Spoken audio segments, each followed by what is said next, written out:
प्यारे बच्चों, क्लास 10 अब बिहारी जी का दोहा उसको मैं थोड़ा पढ़ा देता हूँ, ध्यानपूर्वक देखिए उसको। सोहत ओढ़े पीतु पटु श्याम सलौने गात, आ मनो नील मणि शैल पर आतपु पड़ियो प्रभात। इसमें बिहारी जी ने क्या कहा सो देखिए कि प्रस्तुत दोहे में एक सखी दूसरे सखी से नायक की अनुपम शोभा का वर्णन करते हुए कहती है कि हे सखी, श्री कृष्ण अपने सुंदर सांवले शरीर पर पीले वस्त्र धारण कर रखे हैं।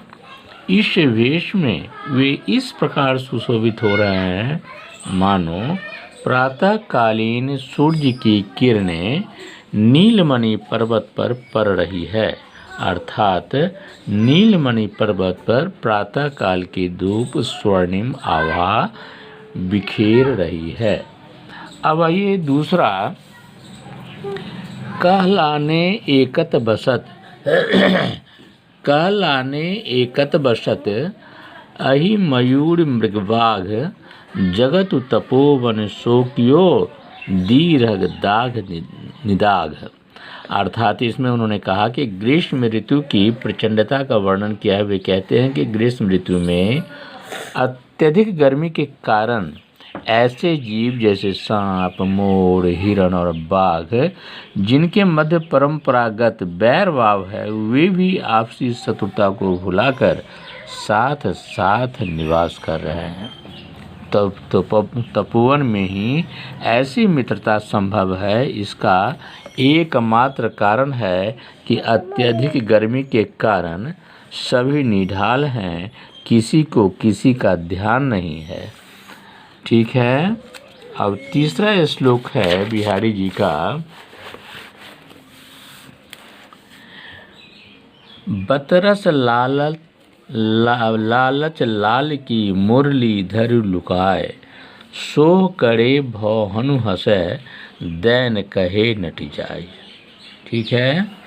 इसमें देखिए कि इसमें उन्होंने क्या कहा कि गोपियों की सरस प्रेम लीला और शरारतों का वर्णन करते हुए कहते हैं कि श्री कृष्ण से बातें करने के लालच में गोपियों ने उनकी बांसुरी छिपा कर रख ली।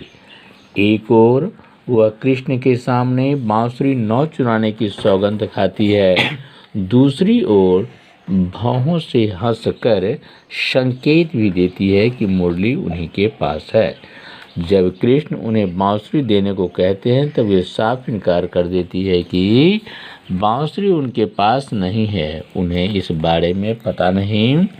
गोपियाँ ऐसा व्यवहार इसलिए करती है ताकि कृष्ण उनसे बातें करें, ताकि वे इसी बहाने उनके समीप आए।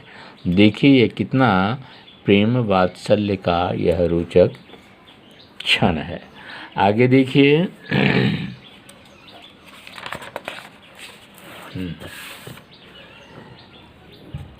कहत नटत रिझत खिझत, मिलत खिलत लजिजात, अब भरे भवन में कहत है नैनहु ही सब बात। इसमें नायक सगे संबंधियों से घिरे होने के बावजूद भी इशारों द्वारा नायिका से प्रणय निवेदन करता है, जिसका इसमें मनोरम चित्रण भी है। नायक ऐसे अवसर पर आँखों के संकेत से नायिका से प्रणय निवेदन करता है कि नायिका तुरंत मना कर देती है। नायक नायिका के मना करने के ढंग पर प्रसन्न हो जाता है। उनकी प्रसन्नता देखकर नायिका खिंच जाती है। तब दोनों की आंखें मिलती है और परस्पर स्वीकृति मिलने पर दोनों के चेहरे पर प्रसन्नता से खिल जाते हैं। नायिका लजा जाती है। इस प्रकार अनेक सगे संबंधियों से भरे भवन में नायक और नायिका नेत्रों के संकेत से बातें करते हैं। बिहारी जी का जितना भी कविता पढ़ रहे हैं ना, उसमें मधुर भाव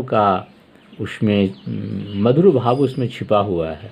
जितना भी उसके अंदर में जाएंगे उतना ही प्रसन्न रहने के लिए जो खुराक चाहिए वो आपको सब मिलेगा। और प्रसन्नता के अलावा यदि क्या कहते हैं प्रेम रस में डूबना चाहेंगा तो वहाँ आपको सराबोर हो जाना पड़ेगा। आगे आइए तीसरा में, बैठी रही अति सपन बन पैठी सदन तन माह आ देखी दोपहरी जेठ की छाहों चाहत छा। जेठ मास की भीषण गर्मी का वर्णन करते हुए कहते हैं कि प्रचंड ताप के कारण बाहर जाने की अपेक्षा घर में ही गर्मी का निवारण करना चाहिए। बाहर कहीं भी छाया तक नहीं दिखाई देती, ऐसा लगता है मानो छाया को भी छांव की आवश्यकता महसूस होने लगी। अतः वह भी घने जंगलों में जाकर बैठ गई है। बाहर कड़ी धूप है, सूरज बिल्कुल सिर के ऊपर होने के कारण छाया भी दुबक कर बैठ गई। वृक्षों की छाया, घरों की छाया अपने घरों के बाहर नहीं आ पाती, भीतर ही रहती है। अर्थात जैसे कहावत है कि मन में जो बातें उठती है उसको मन में ही रख लेना चाहिए, क्योंकि समय से पहले उस बात को कहने से दूसरा इसका लाभ उठा लेते हैं और अपना नुकसान हो जाता है। हैं? अब आगे देखिए, ये आपको छठा है कि कागद पर लिखत न बनत कहत संदेशु लजात आ कहिए सबहु तेरी हियो मेरे हिय की बात। नायिका अपने विरह दुख को लज्जावत दूत द्वारा अपने प्रीतम तक नहीं पहुंचा पा रही। दूसरी ओर बहुत प्रयत्न करने पर भी बहते आंसू, पसीने और कांपते हाथों के कारण उस दुख को कागज पर नहीं लिख पा रही है। इसलिए वह अपने प्रिय से कहती है कि मेरे दुख को तो आप समझ सकते हैं, क्योंकि मेरे विरह में जो स्थिति आपके हृदय की है, आपके विरह में वही स्थिति मेरे हृदय में भी, यानी दोनों के मन में एक ही भावना है। घायल की गति घायल जाने, उक्ति के अनुसार इस विरह पीड़ा को शब्दों की अपेक्षा हम दोनों को हृदय अनुभव कर रहे हैं। आगे आइए, प्रगट भय द्विज जराज कुल सुबस बसे ब्रज भाई आई मेरे हरि कलेश सब केशव केसर बाई। यानी कवि ने अपने पिता और भगवान श्री कृष्ण को एक साथ अपना संरक्षक मानते हुए उनसे निवेदन करता है कि पिता अपनी संतान का दुख स्वभाव से ही हरने वाला होता है। कवि ने भक्ति के कर्म को पहचानते हुए पिता की मनोस्थिति के अनुरूप दुखों को हरने के लिए केशव से निवेदन करता है कि आप चंद्रकुल के यदुवंश में उत्पन्न हुए हैं, अपनी इच्छा से ब्रज में वास किया, हे केशव मेरे कष्ट को दूर करो। तो इस प्रकार अब एक और है, वो देखिए, ये है कविता नंबर 8। जप माला छापे तिलक सरे न एकहु काम, मन कांची नाचे वृथा साचे राचे राम। अर्थात बहुत सुंदर ये प्रसंग है। इसका अर्थ देखिए, बहुत मधुर है कि कवि ने भक्ति के बाह्य आडंबरों को निंदा करते हुए सच्चे मन से ईश्वर की आराधना पर बल दिया है। ऊपरी दिखावा, ढोंग आदि करने से ईश्वर प्रसन्न नहीं हो सकते। बनावटी भक्ति करना व्यर्थ है। माला जपना, शरीर पर चंदन का छाप लगाना, माथे पर तिलक लगाना, ये सब बाहरी दिखावे हैं।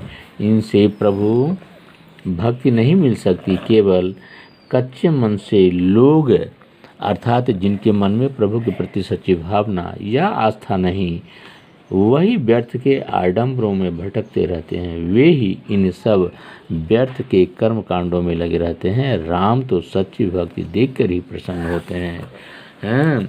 और प्रभु हर क्या कहते हैं, मानव के अंदर ही ईश्वर की बात होती है। पहचानने की ज़रूरत है। इसलिए अपने बुद्धि को और विवेक को जगाना होगा, उनको ढूंढना होगा। कहावत में है, तुम कहाँ ढूंढे बंदे, मैं तो तेरे पास में हैं। अर्थात प्रभु का वास तो हमारे पास है। हमको शक्ति चाहिए हैं सोचने को, और अपने अंदर झांक के देखना चाहिए। वहाँ प्रभु हमसे मिलने के लिए बैठे हैं। हाँ, अपनी बुद्धि, अपने विचार, अपने व्यवहार, अपनी भावना को प्रकाट्य पर ले जाना चाहिए। स्वतः प्रभु आपको दर्शन देने के लिए आ जाएंगे। धन्यवाद। तो आज यह आपका बिहारी जी का दोहा पूरा हुआ क्लास 10। धन्यवाद।